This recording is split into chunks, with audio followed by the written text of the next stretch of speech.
بعد کے زمانے میں صحابہ کے بعد سے ہی ایک انتہا پسندی امت میں آئی، ساری ساری رات جاگنا۔ فلاں بزرگ تھے، وہ رسے سے اپنے بالوں کو باندھ لیتے تھے کہ نماز پڑھتے پڑھتے جب نیند آئے اور جھٹکا لگے تو رسے سے بندھے ہوئے بالوں سے اس جھٹکے سے تکلیف ہو اور ان کی آنکھ کھل جائے اور پھر نفل ہونا شروع ہو۔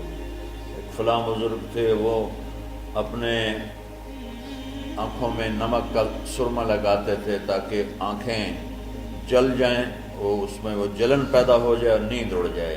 یہ ایسے واقعات بھرے پڑے ہیں۔ فلاں بزرگ تھے، انہوں نے 30 سال عشاء کے وضو سے فجر کی نماز ادا کی۔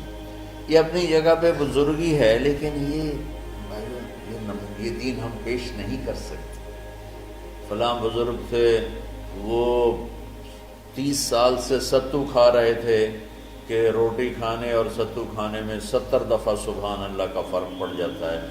تو روٹی کھائیں تو 70 دفعہ سبحان اللہ کم کہہ سکتے ہیں، اور ستو کھائیں تو 70 دفعہ سبحان اللہ زیادہ کہہ سکتے ہیں۔ تو لہٰذا انہوں نے کہا مجھے تو 30 سال ہو گئے، میں تو ستو کھا رہا ہوں، میں تو روٹی نہیں کھا رہا۔ یہ دین نہیں ہے، یعنی یہ وہ دین نہیں جو ہم انسانیت کو پیش کر سکتے۔ یہ تو لوگوں کو دوڑانے والی بات ہے۔ اور ایک آدمی ایک بزرگ سے ملنے گیا تو وہ نوافل پڑھ رہے تھے، وہ ظہر سے عصر تک نفل پڑھتے رہے، وہ ان کے انتظار میں بیٹھا رہا۔ پھر عصر سے مغرب تک وہ مراقبہ کرتے رہے، وہ انتظار میں بیٹھا رہا۔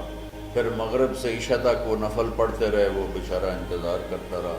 پھر عشاء کے بعد پھر نفل شروع کیے تو تہجد تک نفل پڑھتے گئے اور وہ بیچارہ پیچھے بیٹھا ہوا۔ تو تہجد کے آخر میں ان کی ایک مصلی پہ بیٹھے بیٹھے ایسے اونگ آ گئی، تو یوں جھٹکا لگا تو کہا یا اللہ میں اس آنکھ سے پناہ مانگتا ہوں جو سونے سے اس کا دل ہی نہیں بھرتا۔ اور پھر اس کے بعد فجر کی نماز پڑھ کے اشراق تک بیٹھے رہے، پھر اشراق پڑھے، اخیر وہ بیچارہ اٹھی کے واپس آ گیا۔ لگتا ہے نام ویل ہی کوئی نہیں۔ تو وہ اس نے کسی سے پوچھا کہ یہ بزرگ کب سے یہ کر رہے ہیں؟ کہ پچھلے 30 سال سے کر رہے ہیں۔ یہ راہبانیت کی شکل ہے، یہ وہ دین نہیں جو ہم لوگوں کو پیش کریں گے تو وہ کہیں گے واہ واہ واہ واہ کیا دین ہے بھائی، قبول کرو۔ یہ ایک قسم کا غلو آیا۔ میں ایک حدیث سناتا ہوں، بخاری شریف میں بھی ہے، مجھے اب ہر شے بھول گئی، لیکن وہ ہے نہی الغلو، اس طرح کر کے آپ لوگ زیادہ جانتے ہوں گے جو پڑھ رہے ہیں کہ غلو سے نہیں۔ حدیث آپ کو سب کو یاد ہوگی کہ 3 صحابہ آئے اللہ کے نبی کے گھر اور پوچھا کہ اللہ کے نبی رات کیسے گزارتے؟ تو گھر والوں نے کہا سوتے بھی ہیں، جاگتے بھی ہیں، کھاتے بھی ہیں۔ تو وہ تینوں آپس میں کہنے لگے وہ تو نبی ہیں، سوئیں بھی تو کوئی بات نہیں، اور شادی ہے کوئی بات نہیں، ہم تو نبی نہیں، ہمیں تو کچھ کرنا چاہیے۔ ایک نے کہا کہ میں ساری زندگی روزہ نہیں چھوڑوں گا، ایک نے کہا کہ میں ساری زندگی سوؤں گا نہیں، ایک نے کہا میں ساری زندگی شادی نہیں کروں گا۔ تو دیکھنے میں تو واہ واہ کیا بڑی بزرگی ہے بھائی، بڑے بزرگ ہیں۔ ہمارے نبی کو پتہ چلا، آپ نے تینوں کو بلا لیا، کہا تم مجھ سے زیادہ اللہ سے ڈرنے والے ہو، میں تم سے انا اتقاکم یا اخشاکم، الفاظ آپ لوگوں کو زیادہ یاد ہوں گے لیکن مفہوم میں صحیح پیش کر رہا ہوں۔ آپ نے کہا میں تم سے زیادہ اللہ کو جانتا ہوں، تم سے زیادہ اللہ سے ڈرتا ہوں، میں سوتا بھی ہوں، میں کھاتا بھی ہوں، میں روزے بھی رکھتا ہوں، میں چھوڑ بھی دیتا ہوں، میری بیویاں بھی ہیں، میں اپنی بیویوں کے پاس بھی جاتا ہوں۔ تم دین میں غلو سے بچو، پہلے امتوں کو ہلاک کر لیا دین میں غلو۔ دنیا میں غلو یعنی انتہا پسندی، ایکسٹریمسٹ ہونا، دنیا ہو یا دین ہو، دونوں میں اعتدال بچو، اللہ تعالیٰ کو پسند ہے۔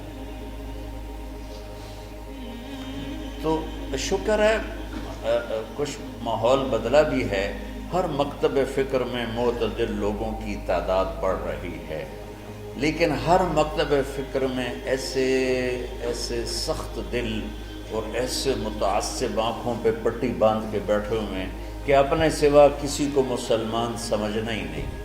اچھا دیکھو تم میری اولاد ہو، اللہ کا واسطہ دیتا ہوں، اگر تمہارا میرا کوئی تعلق ہے، پتہ نہیں تمہارا مقدر تمہیں کہاں کہاں لے جائے، کس ممبر پہ بیٹھو، کس مسند پہ بیٹھو، کس درس کی مجلس میں بیٹھو، لوگوں کو دین پڑھانا، بچوں کو، اگلی نسل کو دین پڑھانا، اگلی نسل میں نفرت کے بیج نہ بونا، بغض کے بیج نہ بونا۔ میرا رب بڑا کریم مہربان ہے۔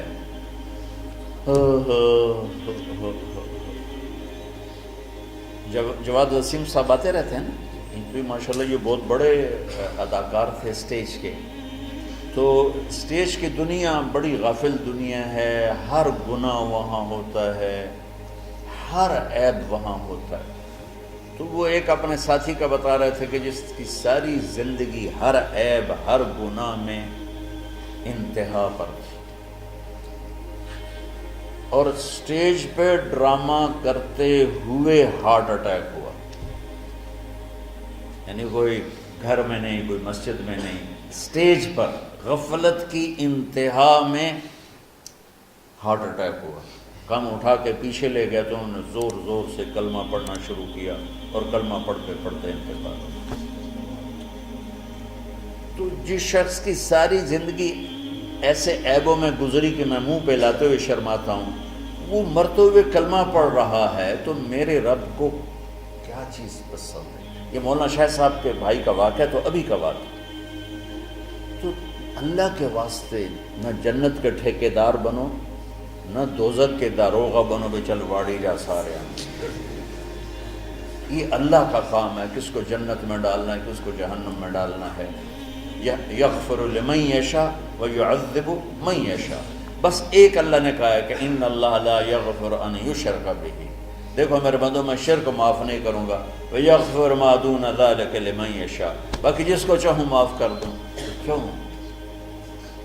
دورے کے بچے بیٹھے ہوئے ہیں، اب جانے والے ہیں چند دنوں میں، تو خاص طور پر ان کے لیے میں یہ پیغام دینا چاہتا ہوں کہ اللہ کے واسطے اگر اللہ تم سے دین کا کوئی کام لے تو دین پیش کرنا، مسلک پیش نہ کرنا، دین پیش کرنا۔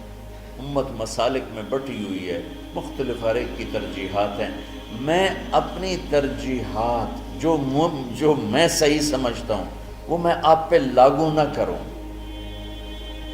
ایک مثال دے رہا ہوں کہ اس کی مثال کیا ہے کہ میں کہتا ہوں بچوں نماز پڑھو، ٹھیک، یہ تو ہے دین۔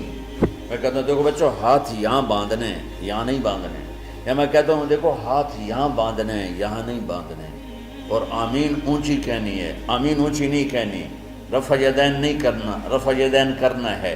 یہ مسلک کی تبلیغ ہے، دین کی نہیں۔ ہر طرف، دونوں طرف صحیح احادیث موجود ہیں۔ میں نے اس کو لے لیا، مولوی سعید نے اس کو لے لیا، تو اس میں لڑائی کی کیا بات ہے؟ تو امت مختلف مکاتب فکر میں بٹی ہوئی ہے، اللہ تمہیں توفیق دے تو دین پیش کرنا، مسلک کی تبلیغ نہ کرنا، دین کی تبلیغ کرنا۔ ہاں اپنے مسلک کو بتاؤ درس گاہ میں، ہم نے اپنا مسلک پڑھا درس گاہ، لیکن آپ کو عجیب بات بتاؤں، میں نے 7 سال رائمنڈ میں پڑھا، میں اللہ کی قسم اٹھا کے کہتا ہوں 7 سال میں ایک دفعہ ہمارے استادوں نے کسی مسلمان فرقے کے خلاف ہمیں نفرت نہیں دلائی۔ ایک سبق بھی مجھے یاد نہیں کہ ہمارے استادوں میں سے کسی نے چڑھائی کی ہو اہل حدیث پر، بریلیوں پر، شیعوں پر، کبھی بھی۔ ہمیشہ میں امت امت امت امت، اللہ نے وہ ہمارے دل میں گاڑ دی وہ بات۔ آگے میں جو نسل تیار کرنا چاہتا ہوں ایسی تیار کرنا چاہتا ہوں، اعتدال والی ہو۔